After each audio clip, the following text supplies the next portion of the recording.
yuhyi wa yumiit wa huwa ala kulli syai'in qadir. 10 kali.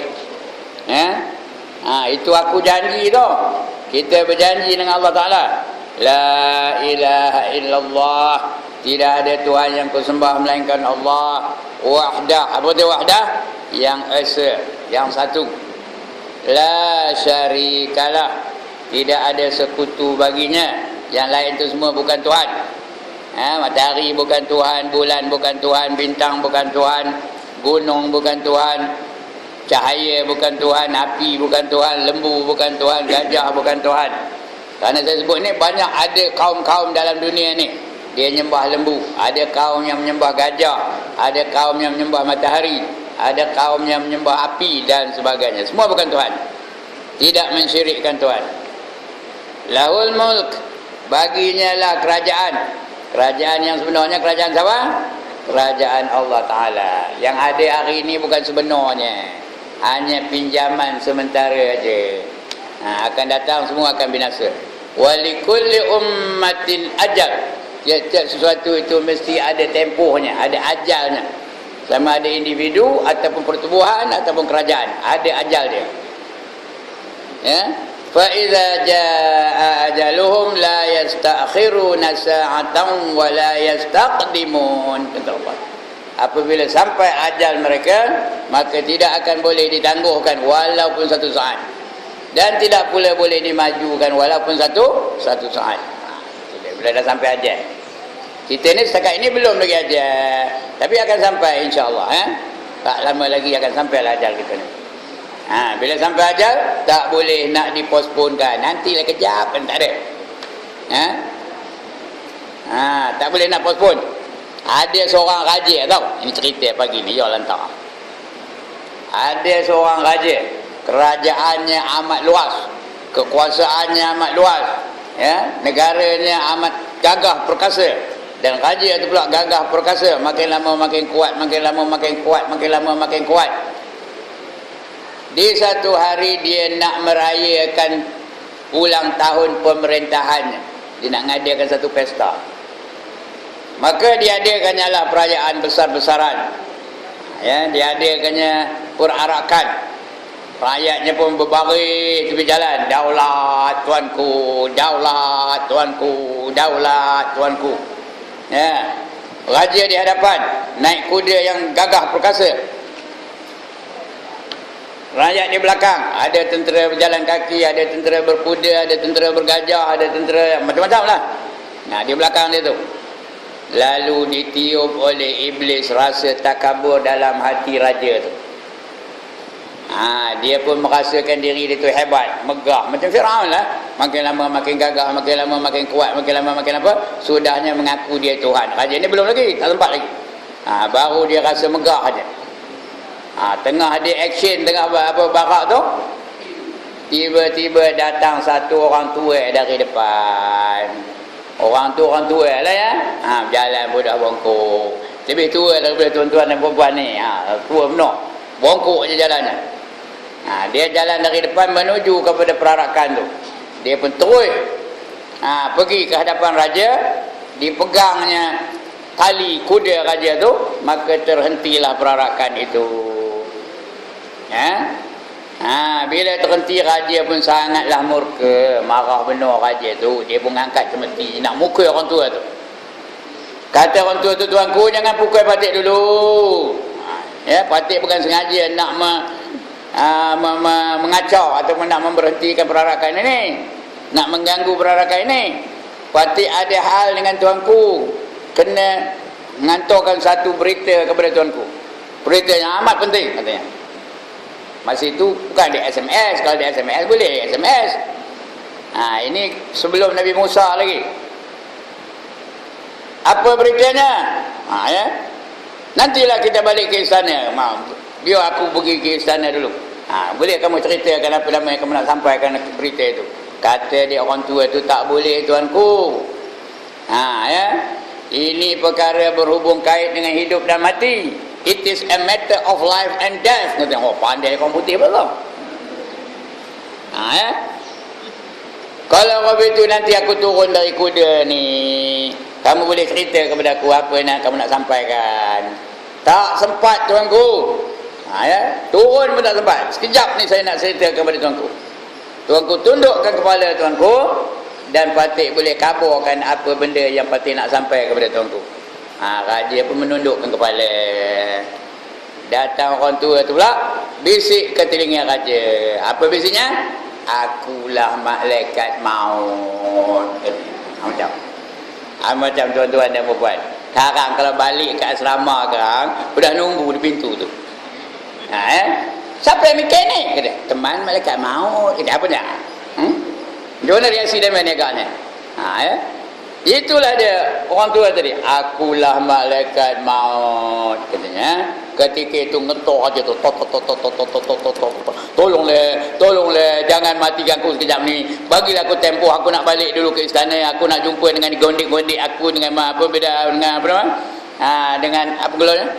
Dayang-dayang aku di istana. Ya aku dah meninggalkan banyak benda dayang di istana tu. Tinggal tuan janganlah cabut nyawa aku kejap ni, kata. Kata dia orang tua tu, nothing doing. Kata, tahu ada nothing doing? No way. Kata, tahu? Apa kata no way?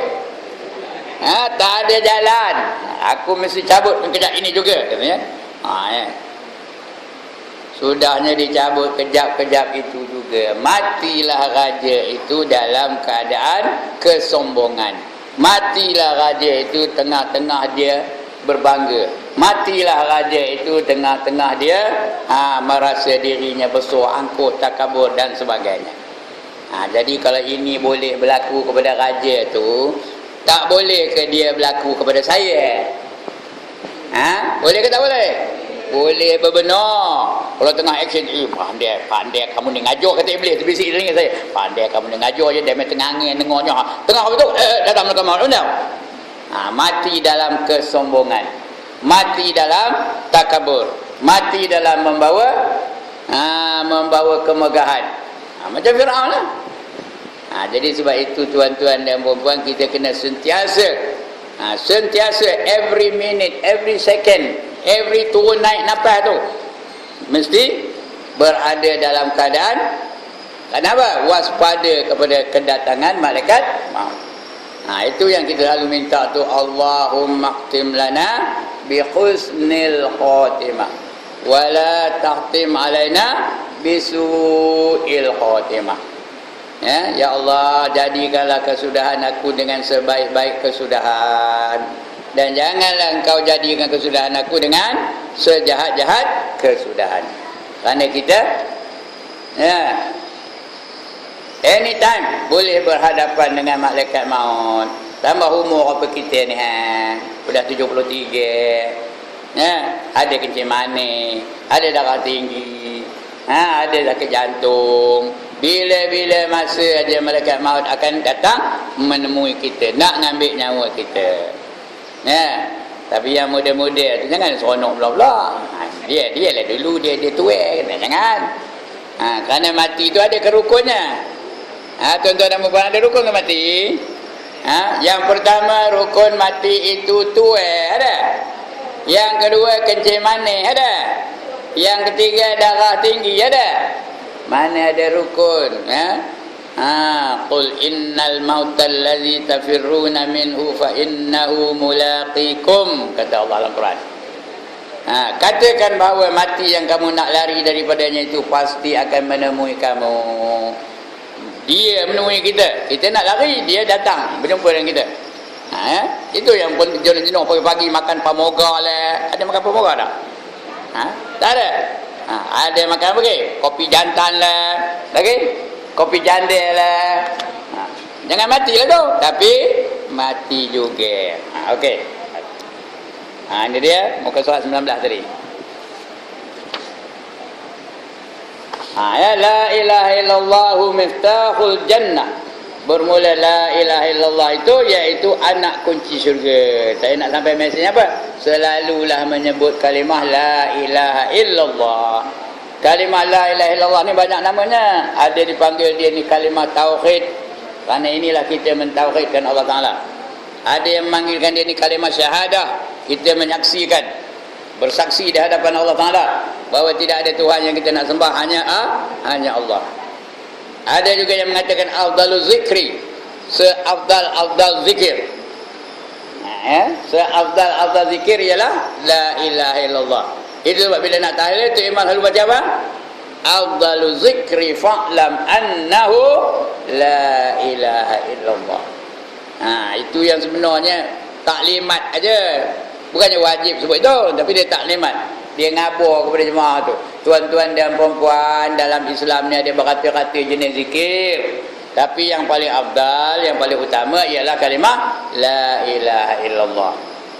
Kita ingat wajib. Itu sebab nak jadi tekong tahlil tu bertolak-tolak. Oh ni tak ada, oh ni tak ada, oh ni tak ada, oh ni tak ada. Pasal apa? Pasal dia tak hafal afdalul zikri fa'lam annahu la ilaha illallah tu. Ingatnya wajib.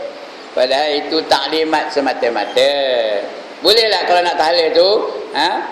Boleh tak macam ni? Sekarang tuan-tuan dan perempuan kita sama-sama tahlil ya. 1, 2, 3. La ilaha illallah, la ilaha illallah. Boleh ke tak boleh? Lain kali tak payah nunggu tu imam.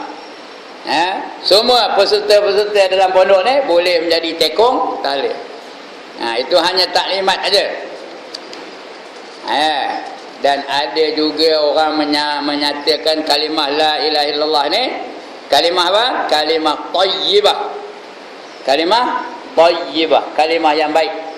Berdasarkan ayat Quran dalam surah Ibrahim ayat 25 kalau tak salah saya.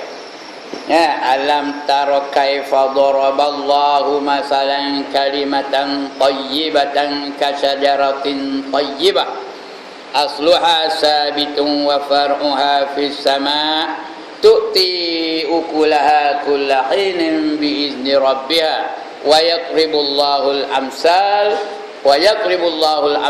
linnas la'allahum yatazakkarun, kata Allah. Apakah kamu tak nampak macam mana Allah bandingkan kalimah thayyibah iaitu la ilaha illallah itu laksana sebatang pokok, macam sebatang pokok yang akar tunjangnya jauh ke dalam bumi, dan juga yang mempunyai pucuk yang melonjak ke langit. Pucuknya melonjak ke langit, akurnya jauh dalam bumi. Dia mengeluarkan buah-buahan dengan izin Tuhannya. Dan Allah jadikan misalan seperti ini untuk manusia agar mereka dapat peringatan, kata Allah. Artinya kalau pokok tu akurnya jauh ke dalam bumi, pokok tu kuat ke tak kuat? Subur ke tak subur? Rendang ke kering? Rendang. Dan dia senang berbuah. Dia mengeluarkan buah-buahan dengan izin Tuhannya. Dan Allah jadikan bandingan itu untuk manusia agar manusia dapat peringatan. Kalau pokok tu rendang, pokok tu subur, pokok tu baik, begitulah bandingannya dengan manusia.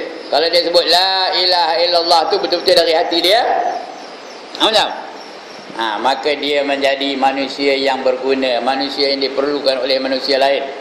Dia memberi manfaat bukan saja untuk diri dia, untuk orang yang lain. Itu yang kata Nabi itu, khairun nas man yanfa'un nas. Sebaik-baik manusia ialah manusia yang memberi manfaat kepada yang lain. Dia ada manfaat kepada orang lain. Sebab itu tuan-tuan dan perempuan, orang yang wirid di masjid ini tak bangkit-bangkit dari subuh sampai ke lohor, tak bangkit-bangkit, wirid je lah dia, duha lah dia, baca Quran lah dia, dibandingkan dengan orang pergi ke kedai, dia menjaga kedai runcit. Mana lebih tinggi nilai yang di sisi Allah? Orang yang di kedai runcit tu ke orang yang wirid di masjid ni? Mana?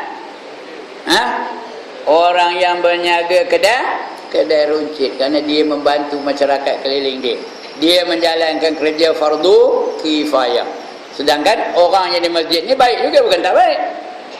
Dia iktikaf dalam masjid, dia wirid, dia zikir, dia baca Quran, bukan tak baik, dia sembahyang. Tapi yang dia buat itu apa hukumnya? Sunat.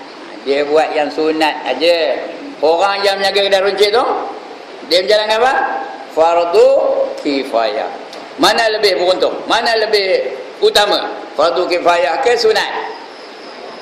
Kali lagi, mana yang lebih utama? Fardu kifayah ke sunat? Fardu kifayah, macam saya ni ngajar kemarin, apa hukumnya? Fardu kifayah lah tu. Kalau tak sunat boleh duduk rumah tu wirid baca Quran.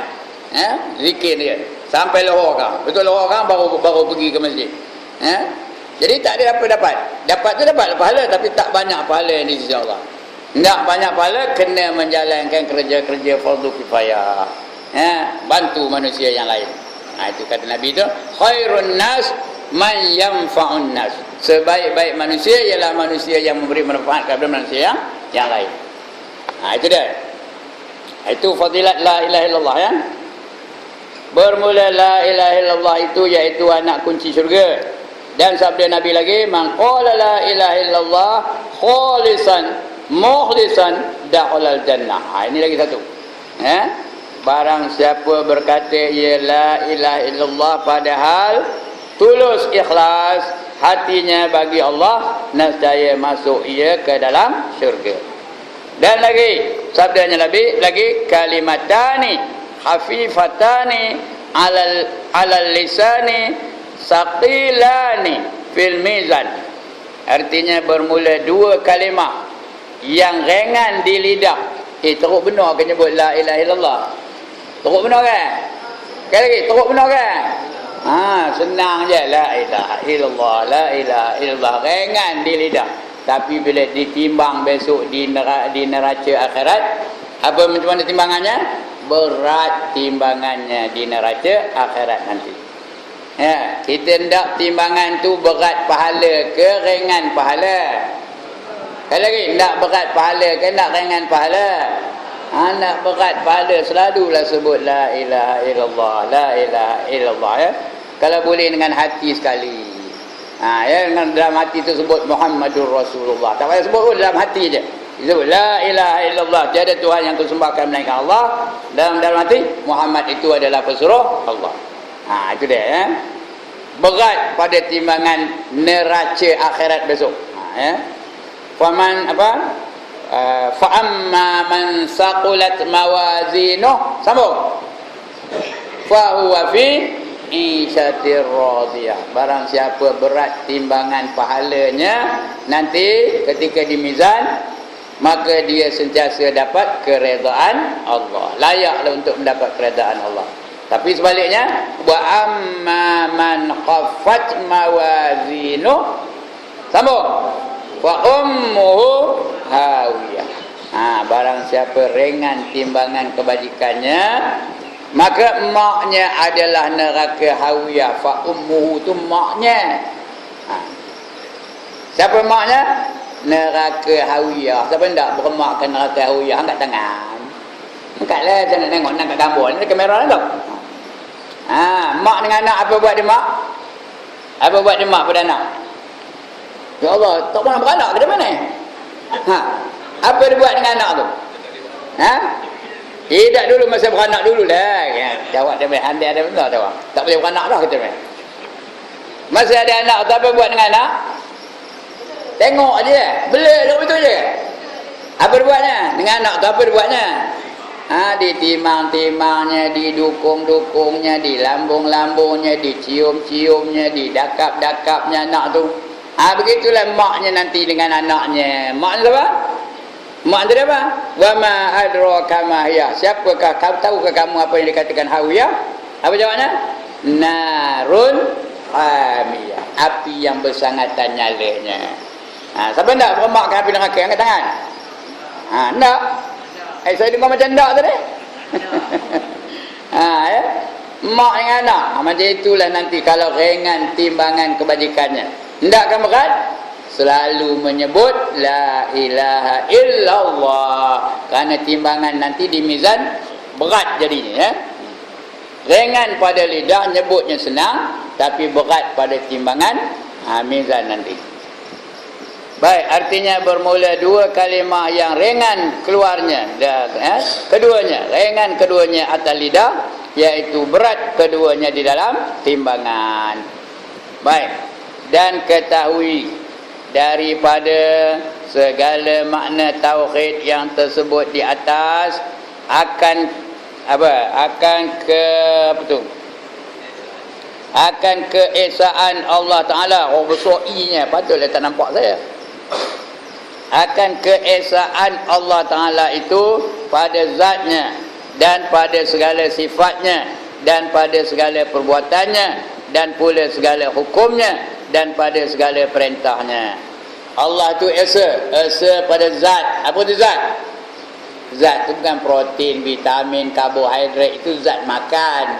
Ini zat ni diri Allah Ta'ala tu. Itu dipanggil zat Allah Ta'ala. Diri Allah Ta'ala tu. Mana rupanya? Mana rupanya? Laisa kamislihi syai'. Tidak menyerupai mana-mana sesuatu. Itu zat. Zat Allah tu. Kemudian sifat. Sifat Allah tu tidak menyerupai sifat yang lain-lain. Nama boleh serupa. Allah itu sifatnya ilmu. Kita pun ada ilmu juga. Tapi serupa ke ilmu kita dengan ilmu Allah? Tak serupa, tak sama. Dia esa, dia saja yang sempurna ilmunya. Dia Allah melihat, kita pun melihat, tapi serupa ke penglihatan kita dengan penglihatan Allah? Tak serupa. Allah mendengar, kita pun mendengar. Nama serupa, semua sama belaka namanya. Tapi serupa ke pendengaran kita dengan pendengaran Allah? Tak serupa. Itu serupa hanya pada nama saja. Tapi dari segi hakikatnya tak serupa. Berlainan, jauh benar bezanya. Itu asa pada zat, pada sifat. Asa pada sifat. Dia asa pada perbuatannya. Perbuatan Allah tu kalau tidak ada campur tangan manusia, sempurna sekali perbuatan Allah. Cuba tengok matahari tu. Ada manusia nolong Allah buat matahari? Ada tak? Ada ke pernah matahari tu rosak? Sudah berapa tahun dah ada matahari tu? Tak tahu dah berapa tahun. Bertrilion tahun dah dulu ada. Tak pernah rosak-rosak. Ada pernah korang cahayanya? Ada pernah matahari itu sakit perut? Ada pernah matahari itu jumpa doktor? Ada pernah matahari itu cerai-berit? Tak ada. Bila time dia keluar, dia keluar. Bila time dia masuk, dia masuk. Tengok. Itu ciptaan Allah Ta'ala. Sempurna perbuatan Allah Ta'ala. Begitu juga bulan. Begitu juga bintang. Begitu juga binatang. Ada yang besar-besar benar. Ada tak binatang yang besar benar, besar masjid dan lebih? Ada tak? Ada tak? Ada sejenis binatang, ikan yang besar sekali. Ikan apa? Ikan paus. Itu kira mamalia tu, ikan paus tu. Bukannya ikan tu tau. Dia bukan, dia kira mamalia. Dia macam binatang. Dia ada paru-paru. Dia ada paru-paru macam binatang betul. Besarnya besar mana? Lebih besar dari masjid lagi. Punyalah besar binatang. Tapi ada tak yang kecil benar? Yang tak nampak di mata?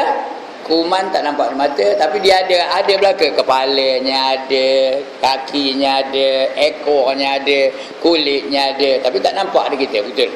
Itu hebatnya perbuatan Allah Ta'ala. Yang halus-halus benar, yang besar-besar benar. Begitu juga yang lain-lain tu. Kadang heran kita, macam tak percaya kita. Saya nak tanya, tahu tak dalam dunia ni ada berapa spesies bunga ros?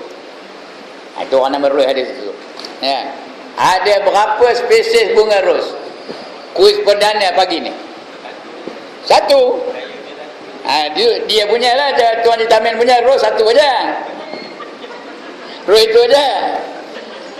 Tapi bunga ros, bukannya ros ya, bunga ros. Ada berapa spesies dalam dunia ni? 124,000 spesies. Satu dunia ni, punyalah ada yang warna ini, baunya macam-macam, macam ini. Begitulah hebatnya Allah Ta'ala menjadikan baru bunga ros. Belum cerita bunga mawar lagi. Belum cerita bunga cempaka lagi. Belum cerita bunga teh ayam lagi. Punyalah hebat ciptaan Allah Ta'ala yang tak campur dengan manusia. Binatang macam ini, burung macam ini. Itu sebab manusia ni Allah ciptakan sebaik-baik penciptaan. Laqad khalaqnal insana fi ahsani taqwim. Sesungguhnya kami jadikan manusia itu dengan sebaik-baik kejadian. Makhluk yang paling baik ialah manusia. Itu sebab Allah bagi manusia itu akal. laqad karamna bani Adam wa hamalnahum fil barri wal bahr wa razaqnahum minat thayyibat. Kata Allah, sesungguhnya kami jadikan nak memuliakan Bani Adam, anak Adam tu Allah nak muliakan. Berbandingkan dengan rimau, berbandingkan dengan gajah, berbanding dengan lembu, anak Adam tu lebih mulia lagi. Dan kami beri mereka tonggangan di daratan dan di lautan. Di daratan manusia ada tonggangan tak? Ada kenderaan tak? Ada kereta api, ada lori, ada motor, ada kereta lembu, ada. Itu di daratan. Dan juga di lautan ada tak tonggangan? Ada kapal, ada sampan, ada rakit, ada macam-macam. Wa razaqnahum minat thayyibat, dan diberi mereka rezeki yang baik-baik. Tengok manusia punya makanan apa? Nasi aja ada berapa jenis nasi? Dia tak pernah masak nasi ke ni? Ada berapa jenis nasi? Berpuluh-puluh jenisnya. Nasi lemak, nasi goreng, nasi minyak, nasi dagang, nasi apa tu dah sedapat aja tu. Belum fikir benar lagi. Ada ke pernah tengok lembu makan nasi dagang? Ada ke pernah tengok gajah makan nasi paprik? Tapi manusia semua jenis nasi dimakannya. Itu baru nasi, belum cerita roti. Roti ada berapa jenis roti dimakan oleh manusia? Ada satu kedai mamak tu 85 jenis roti tulis tu. Tak apa nama tak tahu saya. 85 jenis. Itulah manusia yang ada apa? Yang Allah bagi otak, Allah bagi fikiran. Pakaian pun tengok fashion manusia dari dulu sampai sekarang ni, berbagai-bagai fashion.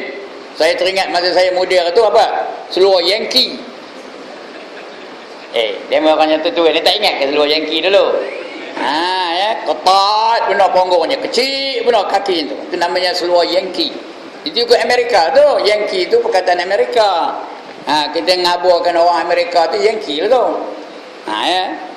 Lepas tu tukar pula seluar sailor namanya. Tahu sailor? Seluar klasi. Ponggongnya ketat, bawahnya besar. Seluar seli. Sekarang ni macam itu juga, tapi tukar nama, bell bottom namanya. Berubah-ubah fashion. Pasal itu manusia berubah-ubah fashion. Tapi Allah, matahari ada bertukar. Hari itu bulat binari 4 segi ada. Mana ada macam itu je. Sempurna kejadian Allah Ta'ala. Begitulah bezanya antara perbuatan Allah dengan perbuatan manusia. Itu asa tu. Asa pada af'al. Asa pada zat, asa pada sifat, asa pada af'al. Dan asa pada asma'. Asma' tu arti nama. Allah tu Allah saja yang layak yang layak digelar nama Allah. Tak ada yang lain ya. Itu sebab orang lain tak berani nak bubuh nama Allah. Puan-puan kalau beranak esok boleh kan bubuh nama Allah anak tu? Allah bin Abdullah ada? Allah bin Haji Tamin ada? Allah bin Zainuddin ada? Tak ada, tak berani manusia bubuh namanya nama Allah. Orang kafir pun tak berani. Ada pun nak dengar? Allah son of Barack Obama ada? Allah son of Ramasamy ada? Allah son of Acong ada ke? Tak ada ya. Kerana Allah tu khusus bagi Allah Subhanahu Wa Taala. Ya, Allah tutup hati-hati manusia supaya menamakan anak mereka dengan nama Allah Taala. Itu semua dari Allah Subhanahu Wa Taala. Kerana itu asa pada nama. Kena faham itu. Baik. Kemudian dan ketahui daripada segala makna tauhid yang tersebut itu akan keesaan Allah Ta'ala pada zatnya dan pada segala sifatnya dan pada segala perbuatannya dan pada segala hukumannya. Hanya hukum Allah saja yang boleh kita ikuti. Hukum Allah tu. Kerana hukum Allah tu mendidik kita, menjamin keselamatan kita. Kalau komen nak selamat, kena ikut apa? Hukum Allah Ta'ala. Dia kegunaannya untuk kita, kembali kepada kita ya. Dan mana yang Allah larang jangan dibuat, kerana dia kemudaratan itu kembali kepada kita. Allah haramkan kita minum arak ya. Allah dapat apa? Allah dapat apa mengharamkan kita daripada minum arak? tak dapat apa-apa. Manfaatnya kembali kepada kita. Kalau kita tak minum arak, sihat ke tak sihat badan kita? Orang minum arak tu sihat ke badannya? Asal malam mabuk, asal malam mabuk, asal malam mabuk, sihat kan?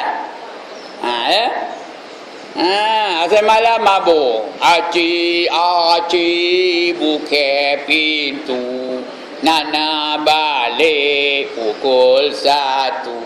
Ya, tu dah mabuk aja rumah tangga nyaman ke? Tenteram ke rumah tangganya? Bagus bang, nak minum lagi bang, ada apa tu? Ya. Saya selalu tengok dah tua mula macam-macam pengalamannya. Dia bila mabuk tu, yang selalunya orang Hindu suka mabuk. Bila mabuk tu bertengkar lah tu. Bila bertengkar tu mencarut depan anak-anak, depan jiran, habis semua carutnya. Udah mabuk bukan seluruh diri. Tiap-tiap malam bergaduhnya. Atau kita orang Melayu Pulau itu bergaduh tak? Kalau dah mabuk bergaduh. Itu sebab Allah haramkan. Kalau minum arak selalu otaknya sihat ke? Sihat ke otaknya? Itu sebab Allah haramkan untuk menjaga keselamatan kita. Allah tak ada apa-apa. Hukum tu kembali kepada kita, sama ada mudaratnya atau manfaatnya. Kalau kita rajin semayang, sihat tak badan? Kerana semayang tu dia merupakan exercise. Sebab orang malas semayang tu lekat aja penyakit. Pening lah, gaut lah, macam-macam. Pasal dia tak ada exercise. Cuba kalau rajin, malam-malam bangkit pukul 4, tahajud dulu. Daripada muda sampai ketua. Macam? Ini pasal penyakit tu kan? Pasal dah tua baru nak mula semayang tahajud. Udahlah. Udah tua, udah umur 73 baru nak mula semayang tahajud. Udahlah bila bangkit dari sujud tu kerok sendi tu. Cuba kalau dari muda, elok aja sihat walafiat badan. Dan Allah bagi pula panduan-panduan. Kita ni mesti makan daging sunat, makan daging paling kurangnya setiap 40 hari. 40 hari sekali makan daging. Tahu tak? Pemakanan pun diberi panduan kepada kita. Kerana kalau kita ikut panduan itu, daging itu membawa apa? Membawa zat protein ada dalam tu, vitamin ada dalam tu dan sebagainya. Sihat ada. Dan makruh pula kalau tak makan daging 40 hari sekali, makruh. Kemudian disuruh kita ni makruh lagi kalau dia hari-hari makan daging. Hari-hari makruh. Cetera, hari ini makan kambing, esok makan lembu, lusa makan makan kobak, tulat makan rusa, tonggin makan apa lagi? Hari-hari daging, apa dah? Sampai sebulan pergi cek darah. Apa dah? Darah tinggi lah tu. Sebab itu jangan selalu ingat makan daging, jangan hari-hari. Tapi jangan pula tinggal daging tu. Kena ada daging dalam badan kita tu, barulah sihat. Tengok Rasulullah. Sebelum dia wafat, tak ada apa penyakit pun. Ada pun nak dengar Rasulullah tu sakit darah tinggi ada? Ada pun nak dengar Rasulullah tu sakit lemah jantung ada? Ada pun nak dengar Rasulullah tu kencing manis? Tak ada, kerana dia makan mengikut arahan Allah Subhanahu Wa Taala. Dia hanya makan ketika lapar dan akan berhenti sebelum kenyang. Sebab itu Nabi itu sehat sampai dia wafat. Ada orang yang menjawab, atas mati juga. Itu siapa orang yang tak mati? Mana tak? Mati dalam terde'er ke atau mati dalam sehat? Siapa tak mati terde'er? Angkat tangan. Baris nak kata tahu ke terde'er?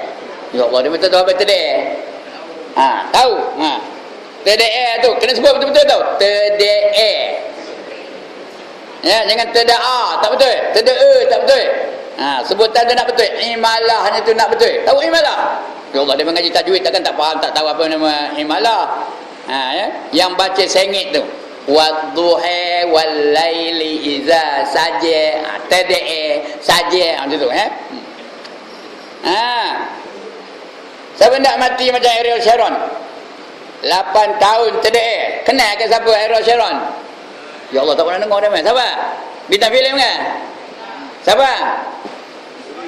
Siapa? Bekas Perdana Menteri Israel. 8 tahun tahu terdeanya. Barin aja mata pun tak terbuka kena. Pejam aja matanya 8 tahun. Bangkit tak lalu, makan tak lalu, minum tak lalu. Nak makan bawa tiup masuk dalam mulut tu. Nak minum orang itu ke air tu masuk dalam mulut dia melalui tiup. 8 tahun tahu menderita ke tak? Lepas tu mati sudahnya. Udah mati ada gempa bumi pula dikubur. Kubur dia aja. Kubur lain tak? Itulah dia, Allah seksa dia di dunia lagi. Kerana dia dalam dunia ni banyak berlaku zalim terhadap orang Islam, ya. Itu dia. Okey. Itu lain ceritanya. Ya. Artinya tiada ada sekali-kali pada azali hingga abadi akan satu zat yang lain seumpama zat Allah Ta'ala. Mustahil ada satu zat yang sama dengan zat Allah Ta'ala, dengan diri Allah Ta'ala tu. Iaitu yang pertama yang wajib al-wujud. Wajib al-wujud. Wajib tu apa? Tidak diterima akal akan tiadanya. Itu wajib pada akal. Istilah wajib pada akal tu artinya apa? Tidak diterima akan akal apa? Tidak diterima akal akan tiadanya. Jawabnya, kedudukannya mesti ada. Mesti ada. Itu wajib. Wajib akal ya. Wajib ada dua. Satu wajib akal, lagi satu wajib syarak. Wajib syarak apa artinya? Wajib syarak apa artinya? Dibuat dapat pahala, ditinggalkan berdosa. Kedudukannya wajib dibuat. Itu wajib syarak ya. Sekali lagi, wajib syarak artinya apa? Dibuat dapat pahala, ditinggalkan berdosa. Kedudukannya mesti dibuat. Macam apa? Contoh, macam sembahyang, macam apa semua? Memang duha ya, memang tahajud ya, memang apa? Mayang 5 waktu sehari semalam. Itu wajib. Lagi? Apa yang wajib lagi? Puasa di bulan Ramadan. Puasa wajib ada berapa? Ini kuis pagi ni. Puasa wajib ada berapa? Udah tak tahu jawabnya. Puasa wajib ada berapa? Dah 3 kali nanya ni. Ada berapa puasa wajib? Berapa ni? Ada 4. Pertama, puasa bulan Ramadan. Kedua, puasa apa? Nazar. Betul, dia nazar. Wajib dia puasa tu kalau dia ada nazar. Yang ketiga, puasa yang demai-demai selalu buat tu masa dulu, masa tengah muda-muda tu. Puasa apa? Puasa qada. Yang keempat, puasa kafarah. Puasa denda, tahu? Puasa denda. Dia kena puasa denda tu 2 bulan berturut-turut. Kalau dia bersetubuh dengan isterinya di bulan Ramadan, lalu batal puasanya kerana persetubuhan itu, kena kafarah. Puasa denda namanya. Itu 4 puasa yang wajib. Bila dia buat dapat pahala, bila ditinggalkan berdosa. Itu wajib ya. Tapi ini wajib bukan wajib syarak ni. Ini wajib akal, pada akal. Dia tak ada buat apa-apa. Tak payah bangkit, tak payah berdiri, tak payah berlari, tak payah buat apa-apa pun. Tengah duduk tu. Ya. Akal tu je berjalan. Terima akal tak? Wajib pada akal tu. Akal menerima atau akal tidak menerima. Itu wajib akal. Itu sebab hukum tu namanya hukum akal, yang berfungsi hanya akal saja. Badan tak ada berfungsi. Badan tak ada buat apa-apa. Cuma akal saja. Penerimaan akal macam mana? Ya, kalau diterima di akal, maknanya wajib itu. Diterima akal akan adanya, mesti ada, maknanya wajib itu. Ya. Kalau akal tidak menerima yang adanya, maka itu adalah adanya itu tak terima di akal. Itu apa namanya? Mustahil. Ya. Akal hanya menerima yang tiada saja. Itu namanya mustahil. Nanti akan kita baca insyaAllah. Akan diterangkan. Itu wajib akalnya. Di antaranya al-wujud. Apa itu al-wujud? Ada. Allah itu ada. Macam mana akal berfungsi bila dengar kenyataan macam ni? Allah itu ada. Apa reaksi akal? Ya Allah. Dia terima tak? Apa kata akal? Kata akal. Katanya betul lah, wajib betul ya. Allah itu ada. Apa kata akal? Wajib betul. Allah itu qidam. Apa kata akal? Allah itu hidup. Apa kata akal? Itu diterima akal. Akal hanya menerima ada aja. Kalau Allah itu tidak hidup, apa kata akal? Allah itu tidak hidup. Apa kata akal? Apa? Nahi. Tu nahi.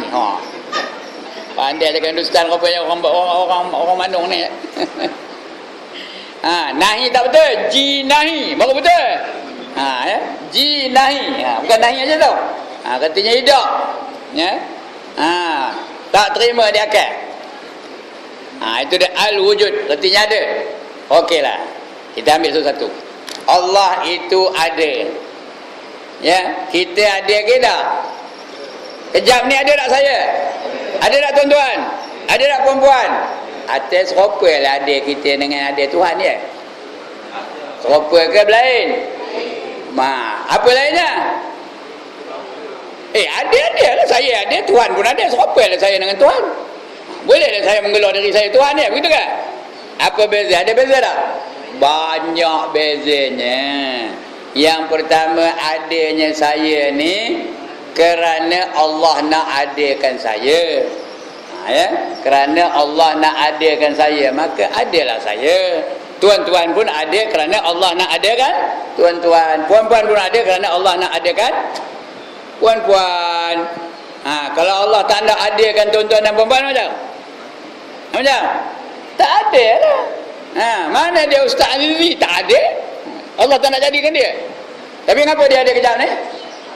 Kenapa dia ada kejap ni? Kerana Allah nak adakan dia. Itu beza yang pertama. Adanya kita ni kerana kita diadakan oleh Allah Ta'ala. Allah siapa mengadakannya? Siapa mengadakan Allah? Allah jadi sendiri kan? Allah jadi sendiri ke? Bukan. Allah itu tak ada jadi. Dia tak pernah dijadikan. Tak pernah dijadikan. Jadi macam mana Allah tu ada? Ada aja. Tak ada siapa yang menjadikannya. Tidak pula Allah tu menjadikan dirinya sendiri. Dia ada. Tak pernah tak ada. Dulu, kini dan selama-lamanya. Itu sifat Tuhan tu tau.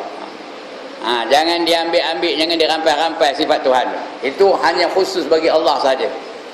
Ada tak orang sekarang yang ambil sifat Tuhan tu? Jangan pasal. Itu yang pertama. Yang kedua, bezanya antara ada kita dengan ada Allah ialah kita ni adanya dikeranakan dengan sesuatu kerana. Mengapa kita ni ada? Ada bapa, ada mak kita. Itu sebab kita ni ada, ya. Ada bapa, ada mak, maka kita ni adalah. Bapa saya kahwin dengan mak saya, adalah saya. Bapa saya namanya Mat Jad, bukan Istar ya. Orang selalu nyebut bapa saya Istar, Ibrahim bin Istar katanya. Artinya Ibrahim bin saya lah, saya bin saya. Bapa saya namanya Mat Jad, kahwin dengan mak saya namanya Nayah. Nayah nama mak saya tu. Ya. Entah siapa ngeluar dulu tak tahu saya yang menyebut namanya Nayah begini.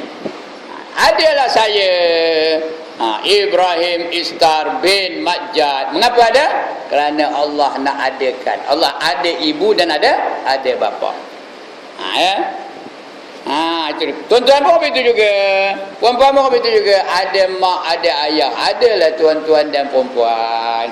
Biasanya begitulah. Setiap orang ni ada mak, ada ayahnya. Cuma Allah nak jaga akidah kita supaya kita faham Allah itu boleh membuat sesuatu apa saja yang dia kehendaki. Maka ada tak orang yang tak ada mak, tak ada ayah? Ada ke tak? Siapa? Adam. Adam bin apa? Tak ada bin. Mak Adam apa namanya? Tak ada. Itu tak ada mak, tak ada ayah. Ya, itu Allah Allah nak jaga, hendakkan kita ni menjaga akidah supaya akidah kita betul. Kerana Allah tu berkuasa di atas setiap sesuatu. Jadi dia ada dijadikannya manusia tanpa bapa, tanpa mak.